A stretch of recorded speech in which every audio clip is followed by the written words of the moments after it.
Welcome back. સમાચારોમાં આગળ વધીએ. છેવટે પાકિસ્તાન ઝૂકી ગયું છે. ટી20 વર્લ્ડ કપમાં ભારત સામે પાકિસ્તાન મેચ રમશે, જેમાં 15 ફેબ્રુઆરીએ કોલંબોમાં મહામુકાબલો જામવાનો છે. પાકિસ્તાન સરકારે પીસીબીને અનુમતિ આપી દીધી છે. પીસીબી ચેરમેને શહબાઝ શરીફને જાણકારી કરી છે, જેમાં પીસીબીએ આઈસીસી સાથે વાતચીત બાદ આ નિર્ણય કર્યો છે. અગાઉ પાકિસ્તાને મેચનો બહિષ્કાર કર્યો હતો. પાકિસ્તાને બાંગ્લાદેશના સમર્થનમાં ભારત સામે મેચના બહિષ્કારની જાહેરાત કરી હતી.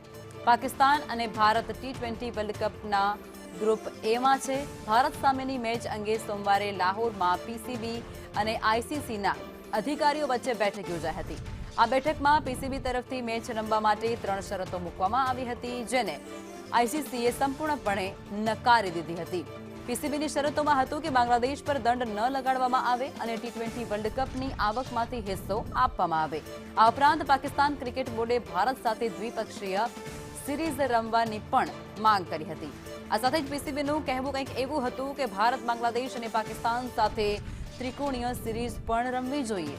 પણ આઈસીસીએ સ્પષ્ટપણે કહી દીધું હતું કે આ તમામ માંગો તેમના અધિકારિક ક્ષેત્રમાં આવતી નથી અને તે માટે તેઓ જવાબદાર નથી. આઈસીસી ટી20 વર્લ્ડ કપ 2026માં બાંગ્લાદેશની ટીમ ભાગ લઈ રહી નથી. બાંગ્લાદેશી ટીમ ટુર્નામેન્ટના ગ્રુપ સીમાં હતી અને તેને પોતાના ગ્રુપના મેચ ભારતમાં રમવાના હતા, પણ સુરક્ષા અંગે ચિંતાનો દર્શાવી અને બાંગ્લાદેશે ભારતમાં રમવાનો ઇનકાર કર્યો હતો. અને આ જ મુદ્દે પીસીબી અને આઈસીસી વચ્ચે પણ બેઠક યોજાઈ હતી, પણ કોઈ સમાધાન નહોતું થયું.